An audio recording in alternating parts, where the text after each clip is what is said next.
Hey there, been having a lot of discussions with people interested in our program lately, so figured I'd share a few videos discussing some of the intricacies of our training system. First, our program is rooted in the big powerlifting staples like the squat, bench, deadlift, pull-ups, rows, those type of movements. We layer in some bodybuilding style movements as well because not only do we want to get strong, but it'd also be nice to look strong as well.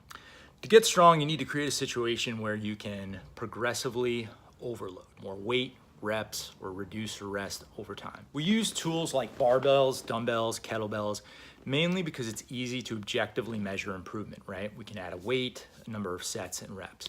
It's also stuff that you can pretty much access from anywhere. So we don't want you to be dependent on a particular machine, a space, a class, a particular trainer. So while our program is rooted in powerlifting movements, our goal is not necessarily to make you into a powerlifter. We don't want to push up the weight on the bar for the sake of just adding weight to the bar. Our goal is to build quality movement patterns and set some form standards first, then strengthen those movement patterns over time. I really like this analogy from Gray Cook. I'll paraphrase it, but pretty much it was like adding load to a movement pattern is like clicking the save button on a document. It's entirely possible to get strong in poor movement patterns. Think about it, how many cringeworthy deadlifts and squats have you seen on the internet, right? Like, you can get really strong in bad patterns.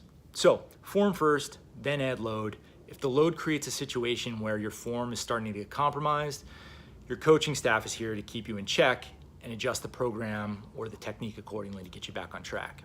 While powerlifting only addresses 3 big lifts, your squat, bench, deadlift, and all of those are extremely important, our program aims to create strong, efficient, well-balanced athletes. So we try to teach a multiple array of squatting, lunging, deadlifting, pressing, and rowing patterns. From an efficiency standpoint, it's really easy to get strong if you're throwing down a ton of calories, right? So mass moves mass, and getting fatter can improve your strength. But our goal is to get strong relative to your body weight.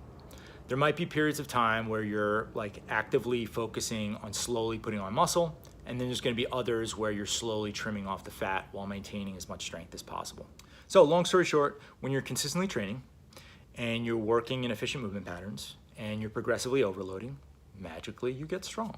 At which point you'll have the option of competing or testing your strength in a powerlifting competition or strength competition. So in future installments or future videos, I plan to talk some more about the nuances of our programming, our strategies that we use, nutrition, exercises, etc. If this was helpful, let me know in the comments. This year I'm hoping to create a little bit more useful content, so I hope you enjoy.